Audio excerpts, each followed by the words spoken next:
socialism, though. What is everybody's old favorite shriveled up socialist up to nowadays? Or more importantly, the question would be, what is his wife up to nowadays? As media outlets are reporting that the FBI is currently looking into Bernie Sanders' wife, Jane, for what appears to be a shady land deal with a college that looks to have been a cover-up for the possibly fraudulent acquisitions of nearly $7 million in tax-exempt bonds, according to the Daily Caller. The Justice Department officials and the Federal Bureau of Investigation have investigated the university run by wife of Vermont Senator Bernie Sanders and may still be investigating it when Jane Sanders was the president of Burlington College. Now, it was an extremely ambitious expansion and fundraising effort spearheaded by Jane that ended up bankrupting the tiny, private, and now defunct school in Burlington, Vermont. It closed its doors suddenly and permanently last year in 2016. Emails obtained in an open records request by the Vermont Journalism Trust reveal that the FBI agents and U.S. Attorney's Office in Vermont are analyzing Burlington College records for over a year. Also, the feds have subpoenaed at least one former Burlington College employee. Jane Sanders was the president of the college back from 2004 until 2011 and masterminded this expansion plan, which would have more than doubled the enrollment of the school from about 200 full-time students to over 400, so very tiny. Yeah, very tiny. The plan required the college to take on $10 million in debt to finance the purchase of an expansive new campus. The real estate purchase backfired massively, leading to Sanders' departure from the college and its eventual collapse. In order to finance the purchase, Burlington, this is where it gets very important, because you're thinking to yourself, well, she tried something to expand the college and it failed. You know? In order to finance the purchase, Burlington College presented its case to the Vermont Educational and Health Buildings Finance Agency, which is a state agency that issues tax-exempt state bonds for the benefit of nonprofit institutions such as schools or hospitals. People's Bank agreed to purchase the bonds contingent upon a minimum commitment of $2.27 million worth of grants and donations prior to closing the deal. Sanders suggested at the time that she and the school had lined up several donors ready to fork over the $2.6 million, and that was just the tip of the iceberg. Sanders promised at the time that this would happen. Many others potentially pledged donations would also be forthcoming as well. And in 2010, the state finance agency did grant the school $6.7 million in tax-exempt bonds. So here, what's happening here is Jane Sanders went with the college to try and get these tax-exempt bonds to expand the campus, to get more enrollment.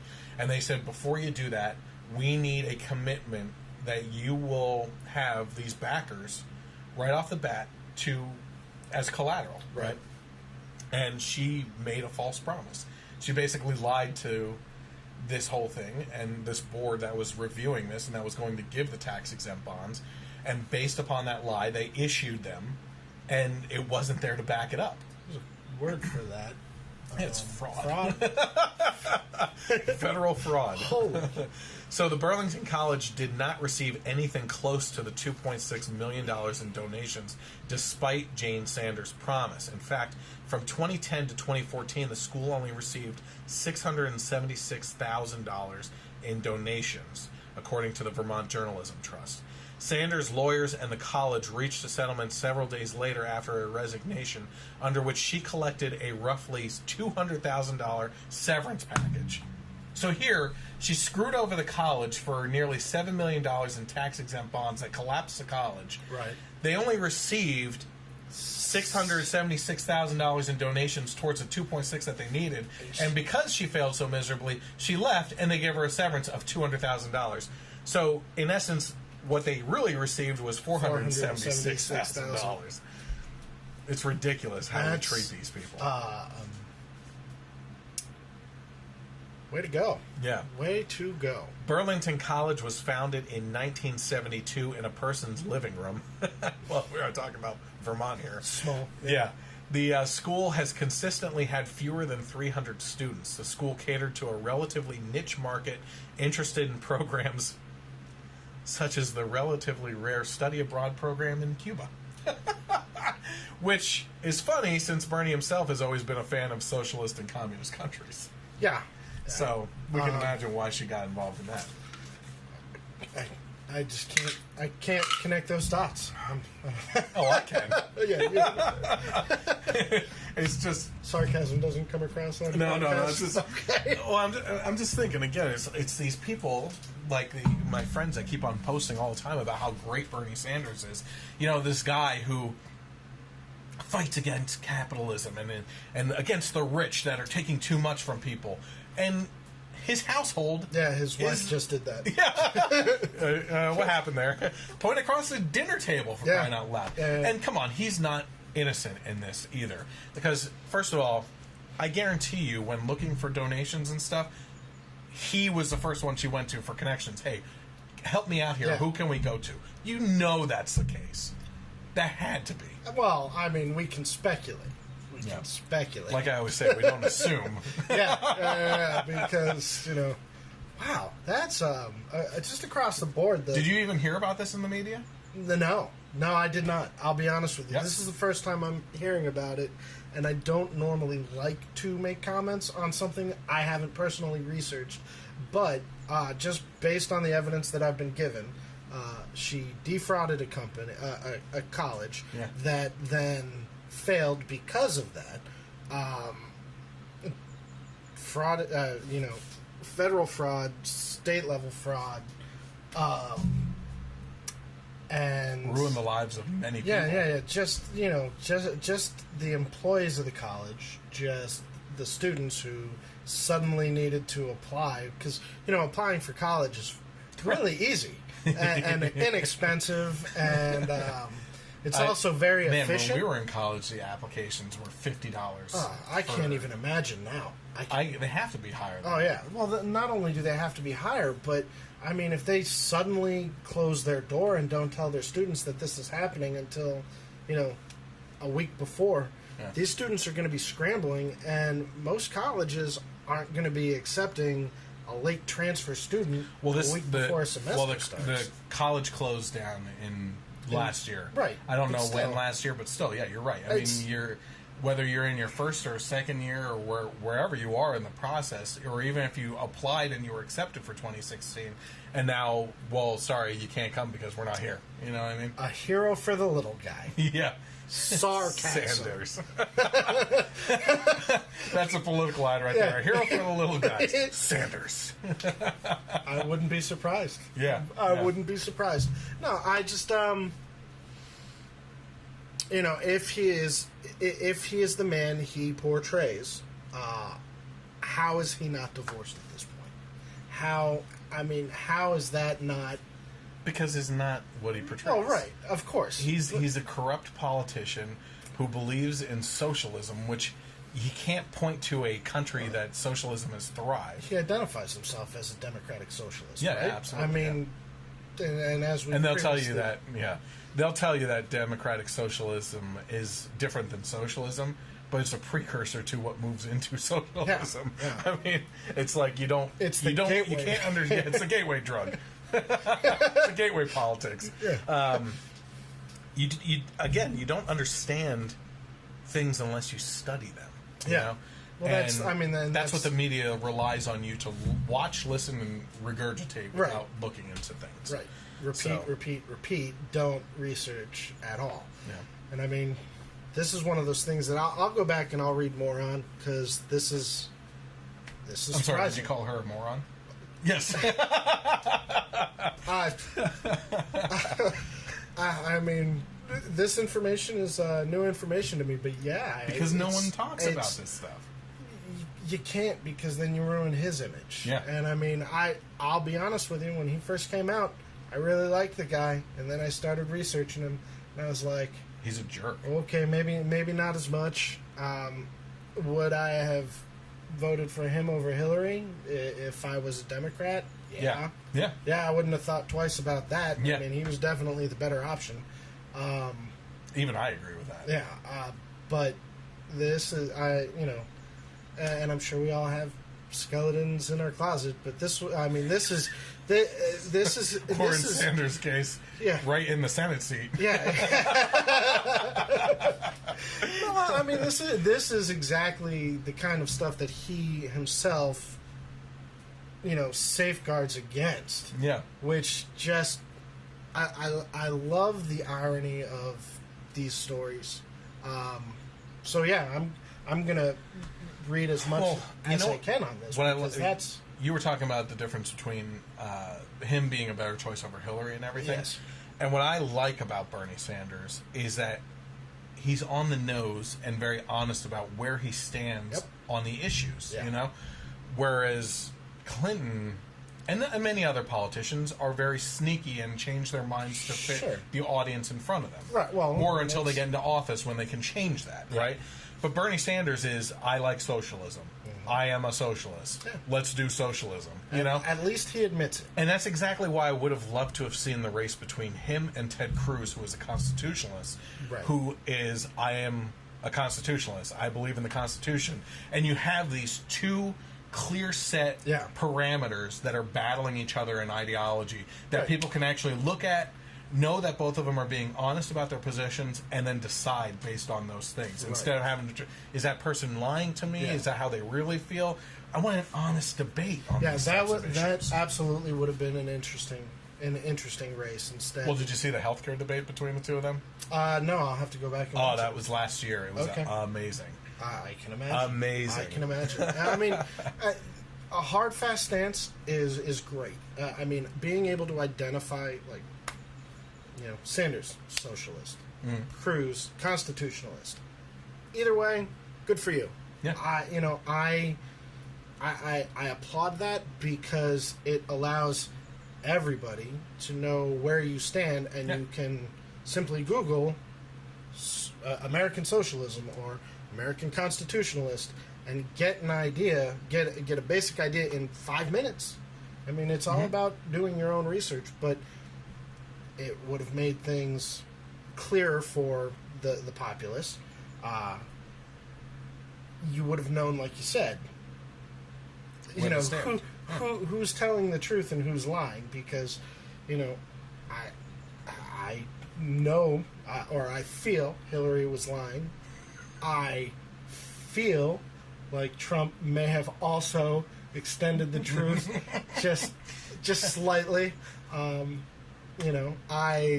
I won't take shots at them physically, because as you can see, I'm the amazing Adonis that I am.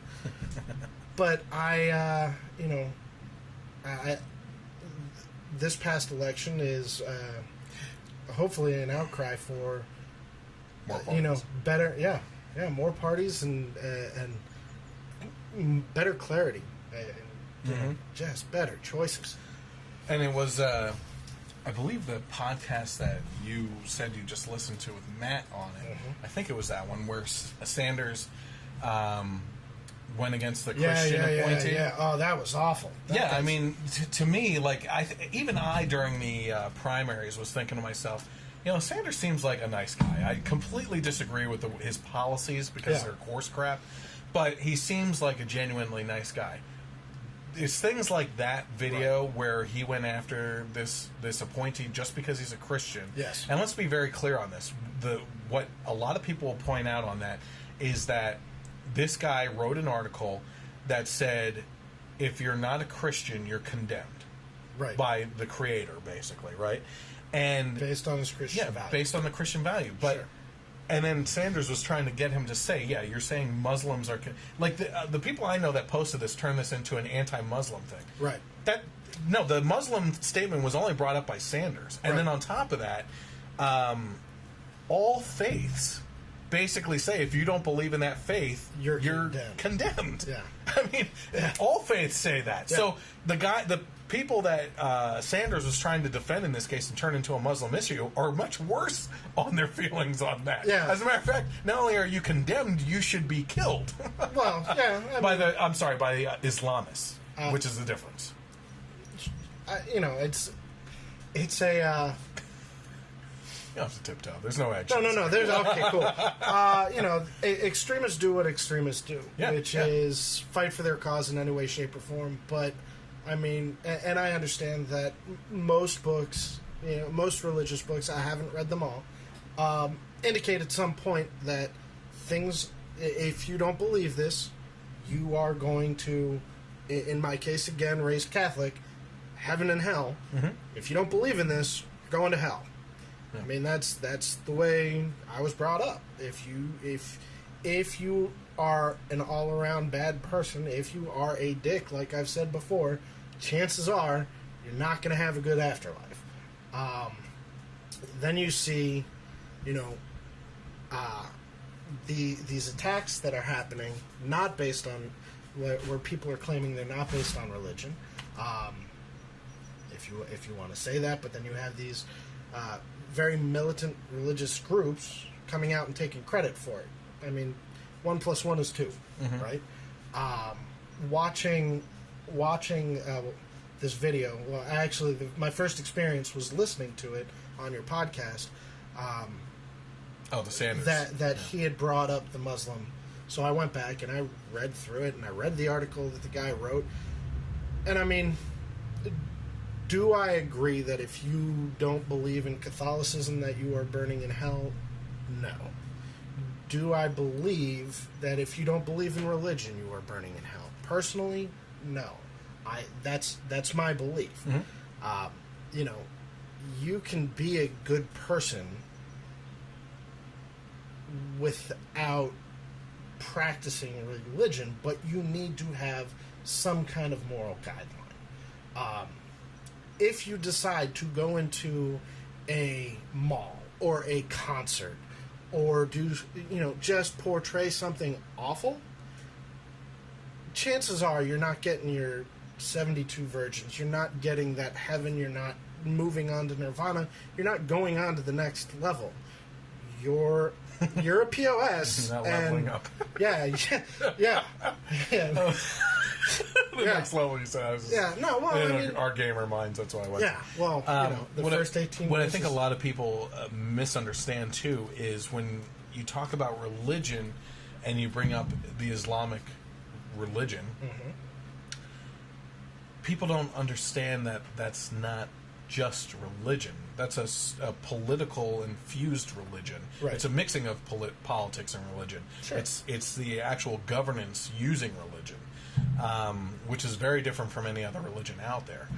But what I find, one thing that I find really interesting as a Christian myself, mm-hmm. is studying at one point in time, I forget who said it. I think it was actually Matt Chandler, a pastor down in Texas that we watch. Okay. But he was talking about when Christ was crucified and when he died, he apparently went to hell, is the way it's portrayed all the time, for 3 days. Right. And then was resurrected.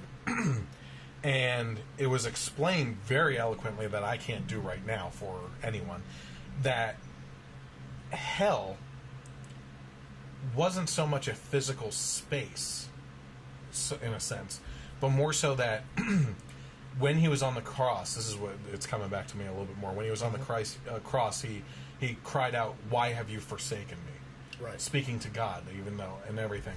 So Christ's hell was the separation from God, right? Okay. So that was hell, to not have that connection anymore.